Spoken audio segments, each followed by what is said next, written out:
Let's make some Wurlitzer electric keyboard presets. You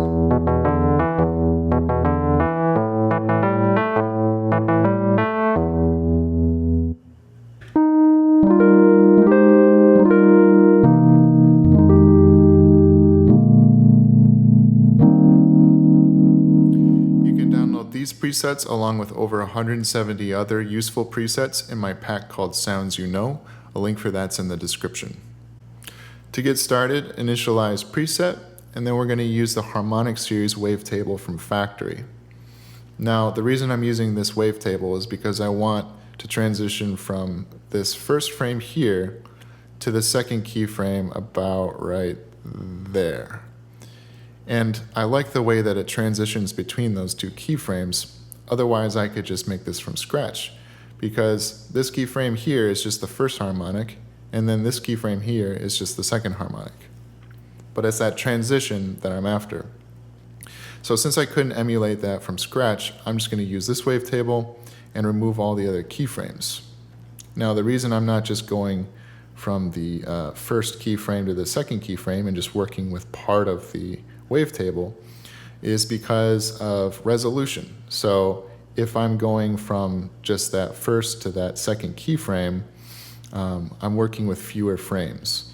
Now, if I slide this over all the way to the right and this one all the way over to the left, I'm getting the maximum resolution. So now I have a wavetable that goes like this.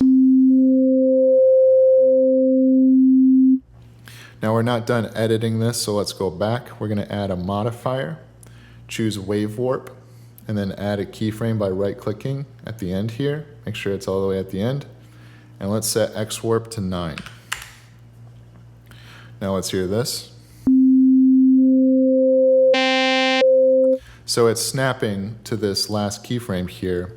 I'm not sure if this is by design or if it's a bug, but I think if you click this keyframe right here, it should fix that problem. And it does. So now let's edit some of our envelopes. I'm going to set the envelope 1, sustain all the way down to 0, and then increase this decay time to about 10. That'll add a nice long decay to our sound. Then I'm going to use envelope 2 to edit some of these modulations. So I'm going to lower the sustain on this one as well. I'm going to lower the attack time to 0. And then I'm going to set the decay to about 7 seconds. Now I'm going to drag this over to the wavetable position, and I'm going to change that modulation amount to 68.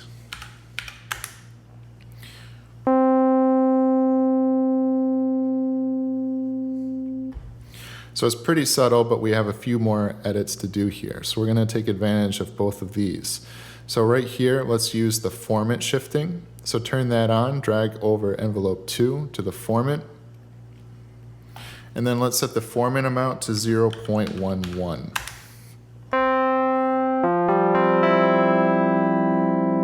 So now it's starting to sound more like a Wurlitzer. Now let's use this spectral morph feature on smear mode. Once you've turned that on, turn it all the way down. We're going to edit this with envelope 3.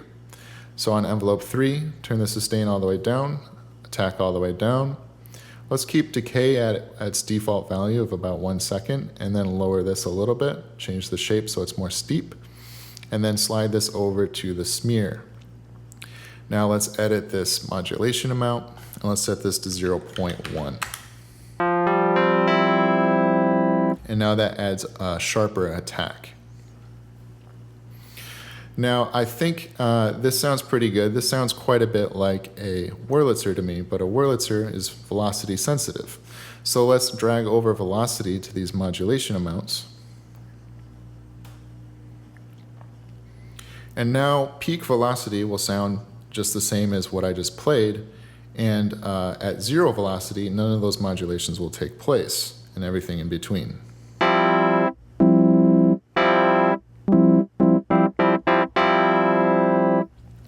Now I think this timbre sounds pretty convincing at higher velocities, but a little less so at lower velocities. And I think the reason for that is because a Wurlitzer, its odd-ordered harmonics are a little bit louder than its even-ordered harmonics. So like the second harmonic would be quieter than the third harmonic.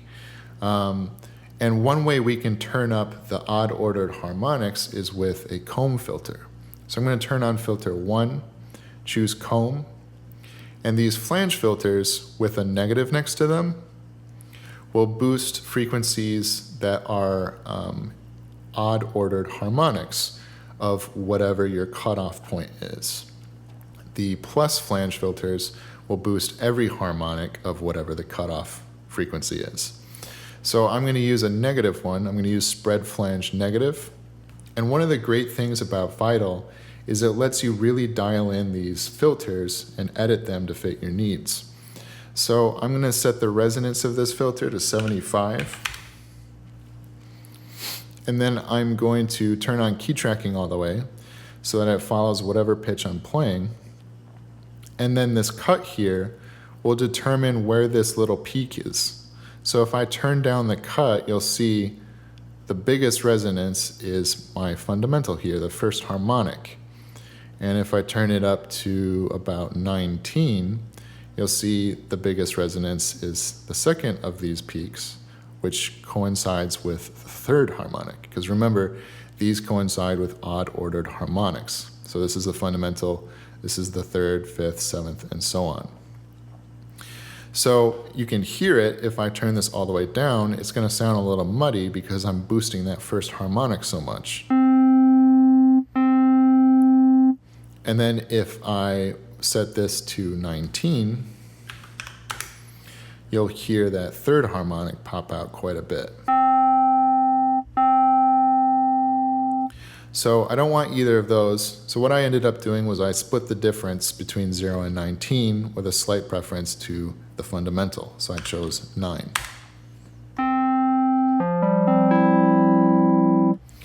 Now a couple more edits. Let's edit this blend here. Let's set this to 0.5. And then let's lower the mix a little bit because I don't want to cut out or I don't want to boost the odd-ordered harmonics too much. I still want to hear some of those even harmonics the way you would in a Wurlitzer. So I'm going to set this to 70%.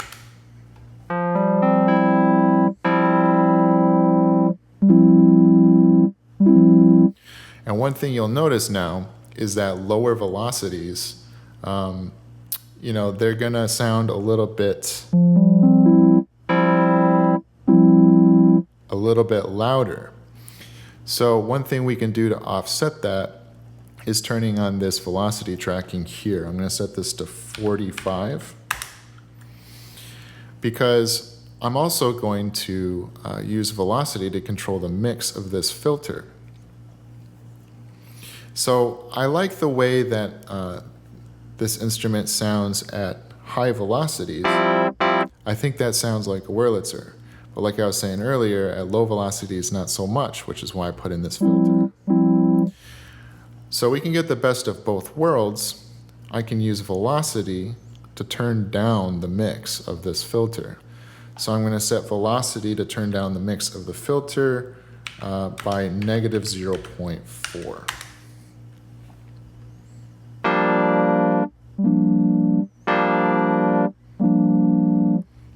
So now our higher velocities are going to be filtered out less.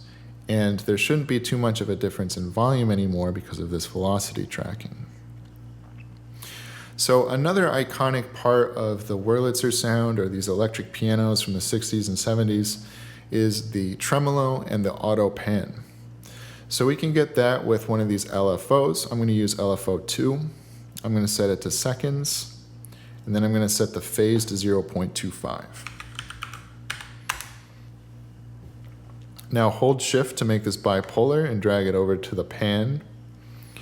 And then hold shift and drag it over to level as well. Now I'm going to control these with a macro. So I'm going to control panning first. And then with this one, I'm going to control the tremolo. So let's hear the panning.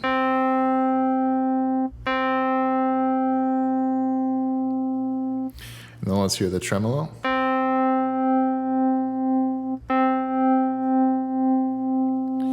Now, that's pretty slow for my taste, so I'm also going to use macro 3 to control the frequency of that LFO.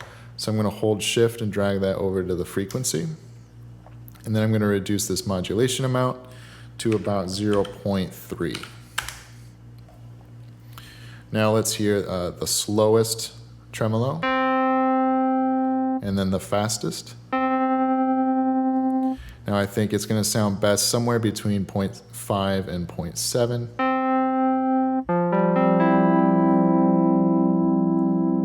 And I'm going to adjust this to taste. So this first one is panning. The second one is tremolo. And then this third thing controls the rate of both of those. Now for macro 4, I'm going to use this to control how much velocity affects our sound. So I'm going to drag this over to the velocity over here on every single one of these modulations. Oops.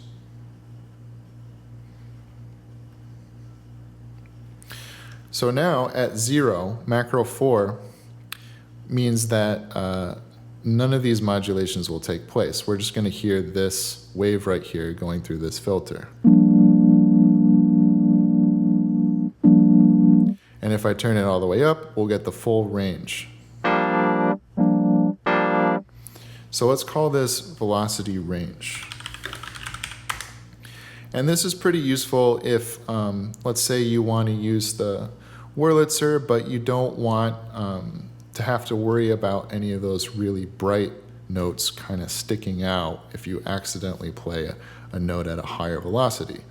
You can just cap it off by just lowering this a little bit, and here's what full velocity will sound like.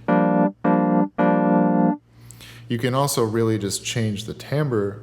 Let's say you want to use the instrument more as just a pad. You want it to only really exist in the middle register. You could drag this down here, and then that's what peak velocity sounds like.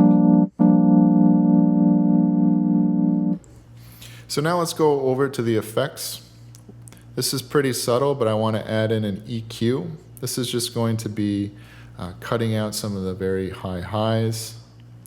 Usually a Wurlitzer isn't really going to be making much sound up there.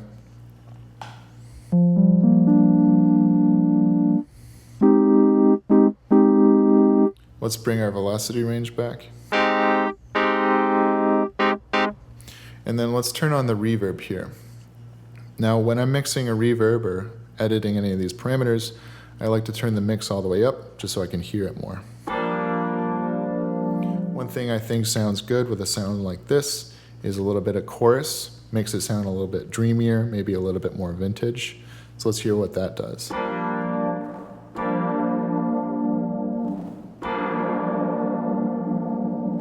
So a little goes a long way. The default is 5. I want to set it to about 12. That sounds good to me. Now this is going to be pretty dry. I'm going to have only about 15% of the reverb just to kind of put it in a space and make it sound more realistic. Now if you're doing that, I think it helps to add a little bit of pre-delay, labeled as delay here.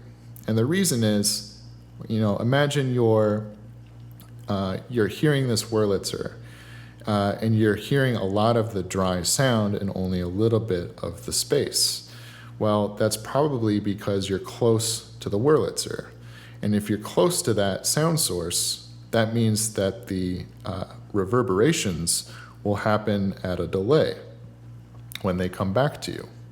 So that's the purpose of a delay here, or at least one of the purposes of it. So I'm going to add just a little bit of pre-delay. And that's very subtle and almost not really that noticeable at 15% here, but it does make a difference.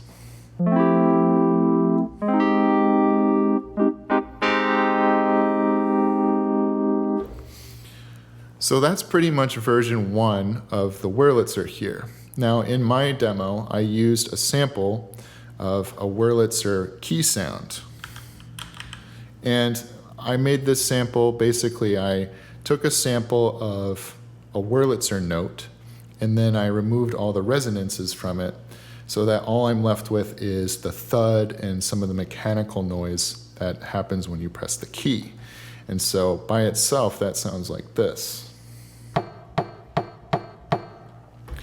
but you barely even notice it in my preset. I have it very low in the mix, and I'm even filtering out some of the frequencies, especially the low thud.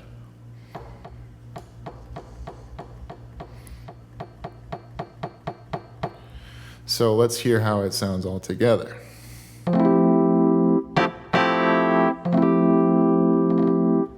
Oh, and make sure you turn off this. What was happening, it was looping, so once it got to the end here, it would play the key sound again. And that's louder than I'd ever use it. I'd probably put it more about here. And it's so subtle that, you know, you're not really gonna miss it if you don't have it, or if you don't wanna go through the effort of finding a good Wurlitzer sample and then taking out the resonances. You would really only notice if the Wurlitzer were by itself or if it were really in the front of a mix. Most of the time, other instruments will bury that key sound. You won't even notice it's there. So now let's edit this Wurlitzer. Let's make some other variations of it.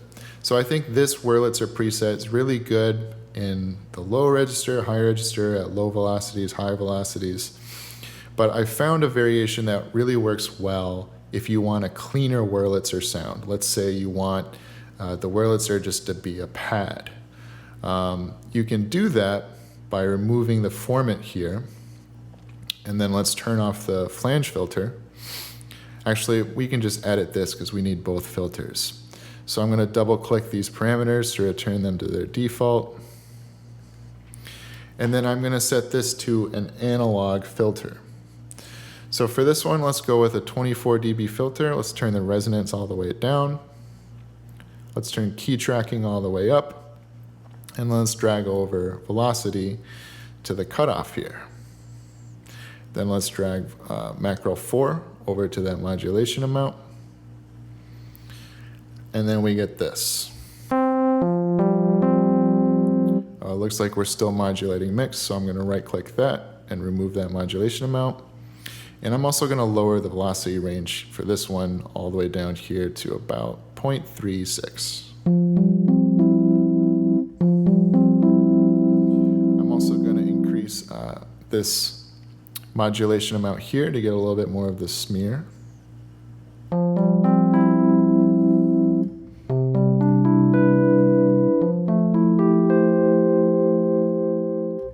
Another subtle thing I did to this sound was add another filter, and with this filter I used it to bump up the volume of the third harmonic and decrease the volume of the harmonics below it just ever so slightly. So what I did is I set this to an analog 24 dB filter, and then I set the blend to 1.8, so now it's functioning more like a high pass, kept the resonance at 50%, then I set the cutoff to 19, the frequency of that third harmonic. I made sure key tracking is at 100%, and then I routed in the result of filter 1. Then I set the the mix to 40%, and now you can kind of see what's happening. There's a little bump at that third harmonic, and then a little dip below it. I think it makes a nice difference.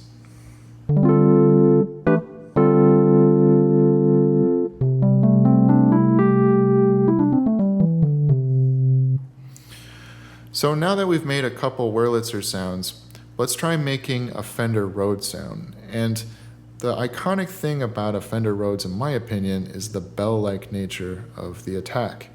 And that's pretty hard to emulate with a synthesizer. But the closest thing I've heard to it is the DX7 E-piano. And in the E-piano, they did that with frequency modulation. So I'm going to open up oscillator 2 and 3. I'm going to lower the phase randomization to 0 for all of these. And then I'm going to use oscillator 3 to frequency modulate oscillator 2. So I'm going to lower the level of oscillator 3, and I'm going to go to the wavetable editor here, and I'm going to choose the harmonic series under factory. And for this one, we're going to be frequency modulating from the 14th harmonic, which is at 216 here. Now let's turn on FM from oscillator 3 here. Let's turn that all the way down because we're going to modulate that with envelope 3. So drag over envelope 3, And then let's lower this. I'm going to turn down the volume a little bit because it's quite bright. And then we can adjust this to taste. Another thing you can do is edit the volume of this oscillator with velocity.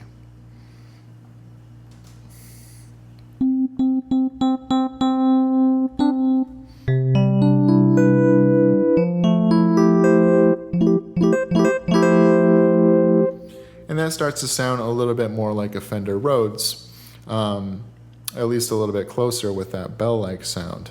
If you wanted it to sound more like the DX7 E-piano, instead of this custom wavetable, you can make a wavetable by frequency modulating a sine wave with another sine wave at the same frequency. If you want to learn how to do that, you can check out my Subnautica pluck tutorial. In that tutorial, I made a custom wavetable frequency modulating a sine wave with a sine wave at the second harmonic. So the only difference would be these oscillators would be at the same frequency when you make that wavetable. Anyways, that's it for today. I hope you enjoyed the video, and thank you for watching.